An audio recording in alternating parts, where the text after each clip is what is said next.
அஸ்ஸலாமு அலைக்கும். ஒவ்வொரு வருஷமும் ஷஃபான் மாசத்தோட கடைசி நாட்கள்ல உலகத்துல இருக்கிற முஸ்லிம்கள் மனசுல ஒரு பெரிய எதிர்பார்ப்பு உருவாகும். எல்லாரும் வானத்தை பார்த்து ஒரே ஒரு கேள்விக்கு பதில் தேடிட்டு இருப்பாங்க.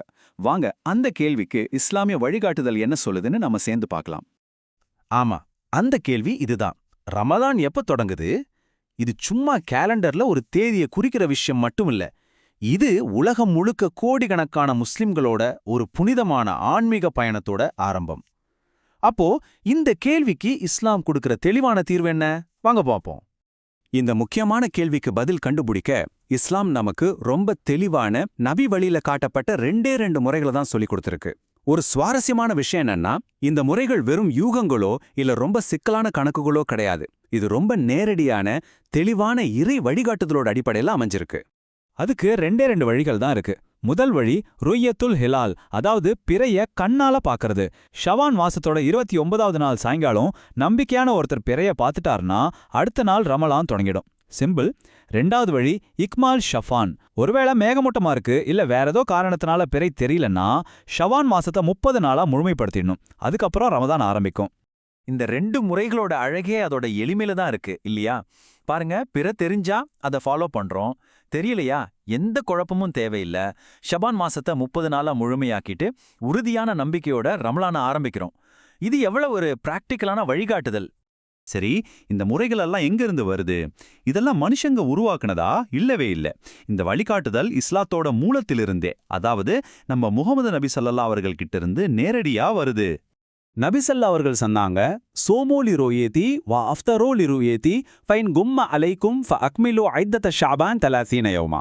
இதோட அர்த்தம், பிறைய பார்த்து நோன்பு ஆரம்பிங்க, பிறைய பார்த்து நோன்பு முடிங்க.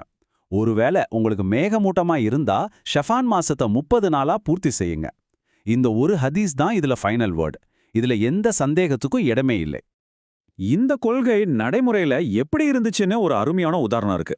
நினைச்சு பாருங்க, ஒரு தடவை ஒரு கிராமவாசி நபி ஸல்லல்லாஹு அவர்கள் கிட்ட வந்து நான் ரம்லான் பேரைய பார்த்துட்டேன்னு சொல்றாரு. நபி ஸல்லல்லாஹு அவர்கள் அவர்கிட்ட இஸ்லாத்தோட அடிப்படைகளை நம்புறீங்களான்னு கேட்டு உறுதி செஞ்சுக்கிட்டு உடனே பிலால் ரலி அவர்களை கூப்பிட்டு அடுத்த நாள் எல்லாரும் நோன்பு வைக்கணும்னு அறிவிக்க சொன்னாங்க. பாத்தீங்களா, ஒரு நம்பிக்கையான சாட்சியோட வார்த்தை ஒரு முழு சமூகத்தை வழிநடத்த போதுமானதா இருந்திருக்கு. ஓகே, இப்போ ஒரு இன்ட்ரெஸ்டிங்கான கேள்வி வருது. ஒரு ஊர்ல பிற தெரியுது, ஆனா இன்னொரு ஊர்ல தெரியல. அப்போ என்ன பண்றது? உலகம் பூரா ஒரே நாள்ல தான் ரம்லான் ஆரம்பிக்கணுமா? இந்த பிரச்சனைக்கு தீர்வு சொல்ல இஸ்லாமிய சட்டத்துல ஒரு அழகான வார்த்தை இருக்கு. இஹ்திலாஃப் அல் மத்தாலியா. இஹ்திலாஃப் அல் மத்தாலியானா பிறை உதிக்கும் இடங்கள் வேறுபடுவது. அதாவது பூகோள ரீதியா உலகத்தோட ஒரு பகுதியில பிறை தெரியும் போது இன்னொரு பகுதியில் அது தெரியாம இருக்கலாம் அன்னும் யதார்த்தத்தை இஸ்லாம் ஏத்துக்குது. இத புரிஞ்சுக்க ஒரு சூப்பரான வரலாற்று சம்பவம் இருக்கு. குறைபுன்ன ஒருத்தர் ஷாம் தேசத்துக்கு, அதாவது இப்போதைய சிரியா பகுதிக்கு போயிருந்தாரு. அங்க வெள்ளிக்கிழமை ராத்திரி ரமதான் பிறைய பார்த்துட்டாங்க. அதுக்கப்புறம் அவர் மதீனாவுக்கு திரும்பி வந்தப்போ இங்க மதீனால இருந்தவங்க சனிக்கிழமை ராத்திரி தான் பிறைய பார்த்து நோன்பு ஆரம்பிச்சிருந்தாங்க. குரைப் இப்னு அப்பாஸ் ரதியல்லாஹு அவர்கள் கிட்ட, ஷாம்ல மக்கள் பிறைய பார்த்துட்டாங்களே, முஆவியா ரதியல்லாஹு அவர்கள் நோன்பு ஆரம்பிச்சிட்டாங்களே, அது உங்களுக்கு போதாதான்னு கேட்டாரு. அதுக்கு இப்னு அப்பாஸ் ரதியல்லாஹு சொன்ன பதில் தான் இந்த கொள்கைக்கு அஸ்திவாரமா அமைஞ்சது. அவங்க சொன்னாங்க, லா ஹாக்கதா அமருனா ரசூலுல்லாஹ் ஸல்லல்லாஹு அலைஹி வஸல்லம். அதாவது, இல்ல, அல்லாஹ்வின் தூதர் எங்களுக்கு இப்படிதான் கட்டளையிட்டாங்க. இதிலிருந்து என்ன தெரியுது? ஒவ்வொரு பகுதியும் அவங்க ஊர்ல பிறை பார்க்கறத வச்சுதான் முடிவு எடுக்கணும்னு ஒரு தெளிவான வழிகாட்டுதல் நமக்கு கிடைக்குது. சரி, இதெல்லாம் அந்த காலத்துல.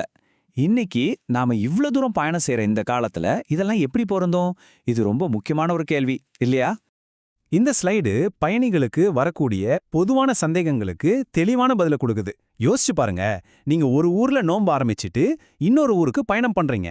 இப்போ எதை ஃபாலோ பண்ணணும்? கேஸ், நீங்க எந்த ஊருக்கு போய் சேரீங்களோ அந்த ஊரை தான் ஃபாலோ பண்ணணும். உங்க நோன்பு 31 நாளா ஆனாலும் பரவாயில்ல. ரெண்டாவது கேஸ், ஒருவேளை நீங்க போய் சேர்ற ஊர் உங்களுக்கு முன்னாடியே பெருநாள் கொண்டாடினா நீங்களும் அவங்களோட பெருநாள் கொண்டாடணும். உங்க நோன்பு 28 நாளா இருந்தா அப்புறமா ஒரு நாள் காலம் செஞ்சுக்கணும். ஏன்னா இஸ்லாமிய மாசம் 29 நாளைக்கு குறையாது. இது எல்லாத்தோட நோக்கமும் ஒண்ணுதான். நீங்க எங்க போனாலும் அங்க இருக்கிற சமூகத்தோட ஒன்றி இருக்கணும். சரி, இப்ப நாம பார்த்த எல்லாத்தையும் வச்சு பார்க்கும்போது நமக்கு என்ன புரியுது? ரமதான் ஆரம்பிக்கிற நாட்கள்ல வேறுபாடு இருந்தாலும் அதுக்கு பின்னால ஒரு ஆழமான ஒற்றுமை இருக்கு. இதுதான் இந்த முழு விளக்கத்தோட முக்கியமான டேக்அவே. நாம பார்க்குற இந்த தேதிகளில் உள்ள வேறுபாடு உண்மையில ஒரு பிளவு கிடையாது. அது ஒரு ஆழமான ஒற்றுமையோட வெளிப்பாடு. மலேசியாவில் இருக்கிற முஸ்லீமும் சரி, மொரோக்கோவில் இருக்கிற முஸ்லீமும் சரி, ஒரே நபிமொழியை தான் பின்பற்றாங்க. பிறைய பார்த்து நோன்பு வைங்க, கொள்கை ஒண்ணுதான், ஆனா அதை செயல்படுத்துற விதம் இடத்துக்கிடம் யதார்த்தத்துக்கு ஏத்த மாதிரி மாறுது. கடைசியா இந்த ஒரு சிந்தனையோட நான் உங்களை விட்டு போறேன். பார்க்கறதுக்கு வேறுபாடுகளை உருவாக்குற மாதிரி தெரியற ஒரு இறைக்கட்டளை எப்படி ஒரு ஆழமான உலகளாவிய ஒற்றுமைக்கு ஆதாரமா இருக்க முடியும்? இந்த ஆச்சரியமான கேள்விக்கான பதில்ல தான் இஸ்லாமிய வழிகாட்டுதலோட பேரழகே அடங்கியிருக்கு.